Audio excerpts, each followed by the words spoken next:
नमस्कार, अलका बांगडे किचनमध्ये आपले सगळ्यांचे खूप खूप मनापूर्वक स्वागत आहे। तर आज आपण वडसावित्री निमित्त भगरसा त्यालाच वरई पण म्हणतात त्या भात करणार आहे। हा 3-4 पाण्याने धुवून काढला भात। आता त्याचा वरसा भात काढायचा म्हणजे पाणी पण हा आपण उपवासाला खाऊ शकतो। उपवासाला खाऊ शकतो। त्याच्यासोबत आलू, हे मिरच्या टाकायची किंवा तुम्ही तिखट पण टाकू शकता, आपली इच्छा आहे। शेंगदाणे टाकायचे, बारीक केलेले शेंगदाणे आहेत भाजून ते टाकायचे। भात तांदूळ टाकल्यानंतर भगराचे हे टाकायचे। वरून मग थोडं तेल टाकायचं, भात शिजत आल्यानंतर तेल टाकायचं, थोडं तूप टाकायचं म्हणजे छान होतं वाटतं। तर आता आपण जिऱ्याची फोडणी देणार आधी। तेल झालेलं आहे आपलं ऑलरेडी। हो, तेल झालेलं आहे।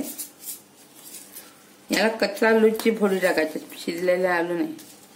अच्छा, म्हणजे तेलात छान शिजवून घ्यायचं आलू। तेलात छान शिजवून घ्यायचं। बघा तेल झालेलं आहे।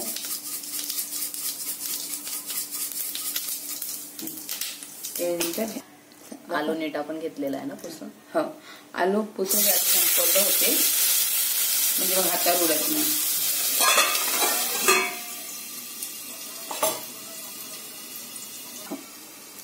हे बघा आता आलू होत आलेले आहे थोडे। त्यामध्ये आधी थोडं मीठ टाकून द्यायचं म्हणजे आलूला बरोबर लागतं। खारट एका वेळेस आता खारट होतात त्यामुळे थोडंसं आधी टाकायचं आलू पुरते। आणि यात आता हे होत आले मिरची पण टाकून घ्यायची। मिरची होत आली की मग तांदूळ टाकायचं, बाकीचं मीठ टाकून आता आलू आधी शिजू द्यायचा। शिजला का बघायचं अशा पद्धतीने। चमच जात नाही, काय आलू शिजायचे आहे, चमच्याने फुटतात नाही झाले राहिले तर थोडा आणखी होऊ द्यायचा आहे। हे थोडं आलू व्हायसाठी झाकून द्यायचं म्हणजे चांगलं पटकन शिजतं। ओके, झालेला आहे ना आलू? हा, आता बघा हा आलू झालेला आहे आपला। यामध्ये मिरची पण झाली आहे। यामध्ये आता उरलेल्या मिठाचे टाकून द्यायचं। हा सोपा आहे अगदी भगर बनवण्यासाठी। हा, आता याच्यामध्ये भगर आहे हा टाकायचा। अच्छा, असं पाणी निथळून टाकायचं।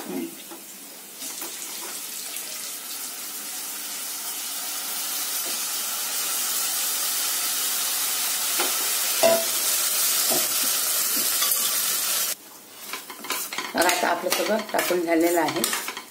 आता याच्यात शेंगदाणे पण भुरकटात तूप टाकायचं। तुपाने छान चव तुपाने छान चव येते आणि घरी बनवलेलं तुपाने त्याच्यामुळे छान वाटतं आणखी। आणि मग याच्यामध्ये शेंगदाणे पण टाकायचे।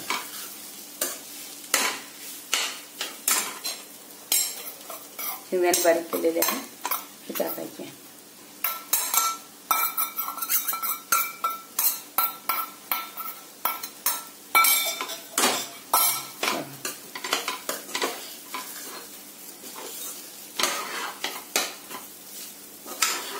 शेंगदाणे पाहिजे तर पुन्हा टाकता येते।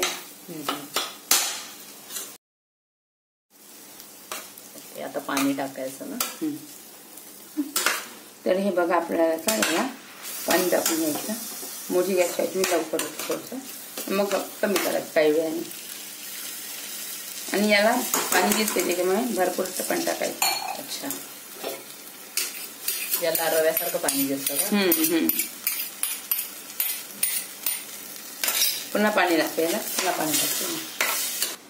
हे बघा यात पाणी टाकलेलं आहे कारण एवढं पाणी लागतंच याला। एकदम मोकळा भात केला चांगला नाही वाटत, थोडं नरम भात होण्याकरता जास्त आपण टाकावं लागते। आणि याला झाकून द्यायचं म्हणजे लवकर होते। हे बघा आता अशा प्रकारे पूर्ण पाणी आटलं आणि भात तयार झालेला आहे। आता हे असं 2 मिनिटं थोडं झाकून ठेवलं आणि गॅस बंद केली की। अच्छा, आता याला परत झाकून ठेवायचं थोडा वेळ। पाणी आटलं परत 2 मिनिटं झाकून ठेवायचं आणि गॅस बंद करायची। अशा प्रकारे आपला भात तयार झालेला आहे। हा गॅस बंद करून घ्यायची, वाफेने होत राहते अंदर भात, थोड्या निवडायचा आता। अच्छा, अशा प्रकारे करत राहा, आनंदी राहा, खात राहा। नमस्कार, धन्यवाद।